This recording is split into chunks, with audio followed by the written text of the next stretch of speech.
One of the most renowned drug lords in Dutch history, Klaas Bruinsma became infamous for his ruthlessness and vast criminal organization. His experience serves as a warning about the corrupting influences of riches and the lengths individuals will go to keep it. And how did Klaas Bruinsma become the most powerful figure in the criminal underworld? This page sheds light on this fascinating figure's life, illegal activities, and final downfall by delving into the bizarre truth about him. Early years. Klaas Bruinsma, who was born in Amsterdam in 1953, was raised in a prosperous household. Because of his father's success in business, young Klaas had a good childhood. His luxurious existence would not continue long though, as his father's business operations started to struggle and put the family in debt. This probably had a big impact on how Klaas would turn out, along with his rocky connection with his father. Bruinsma was drawn to the criminal underground as a young person. His involvement began with small-time stealing and progressed to more serious crimes. His charisma and natural brilliance enabled him to assemble a group of like-minded people who got into drug dealing. Klaas had established himself as a key figure in the Dutch drug scene by the age of 24.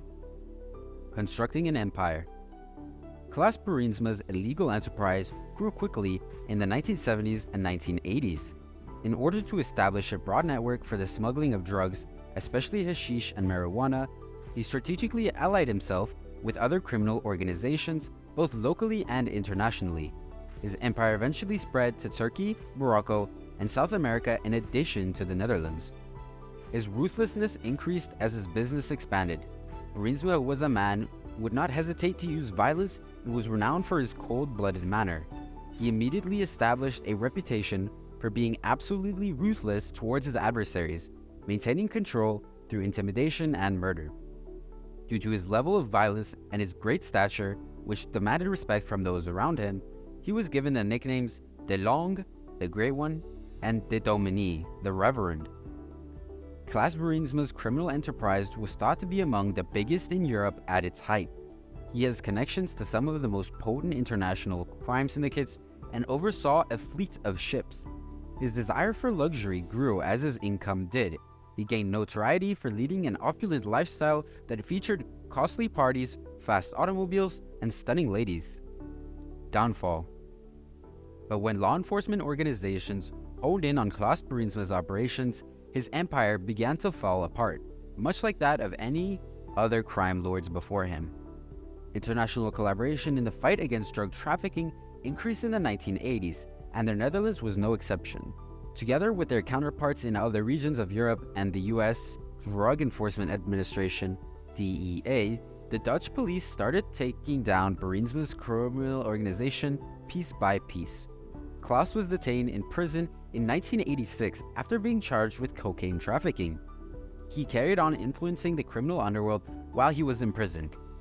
He was able to keep part of his authority over his empire because to his many connections and wealth, but it was obvious that his influence was dwindling.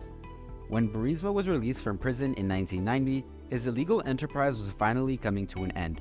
Many of his most faithful lieutenants were either arrested or turned against him as his inner circle started to split. Law enforcement was applying constant pressure, and the criminal landscape was changing as new actors appeared and established alliances broke down. The formerly invincible dominion of Klaas Bruinsma was now in danger of disintegrating. It was assassinated. Klaas Bruinsma's life ended abruptly and violently on June 27, 1991.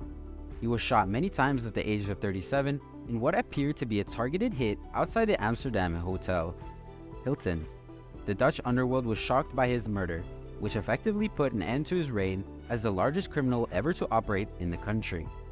Initially unknown, the assassin of Bruinsma was subsequently identified as Martin Hoogland, a hitman who had contacts to the criminal underworld and was a former police officer.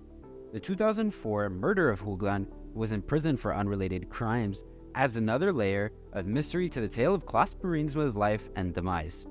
Legacy. The life of Klaas Bruinsma serves as a lesson in the perils of unrestrained ambition and the corrupting effects of power. His criminal empire produced untold money and luxury, but it also caused a great deal of suffering as drug addiction and drug-related crime spread throughout Europe and the Netherlands. Even after Klaas Bruinsma's demise and the dissolution of his criminal enterprise, his actions continue to have an effect.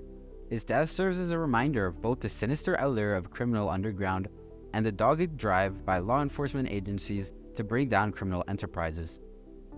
Klaas Bruinsma's life has been portrayed in literature, documentaries, and motion pictures, reflecting popular culture's interest with this mysterious figure.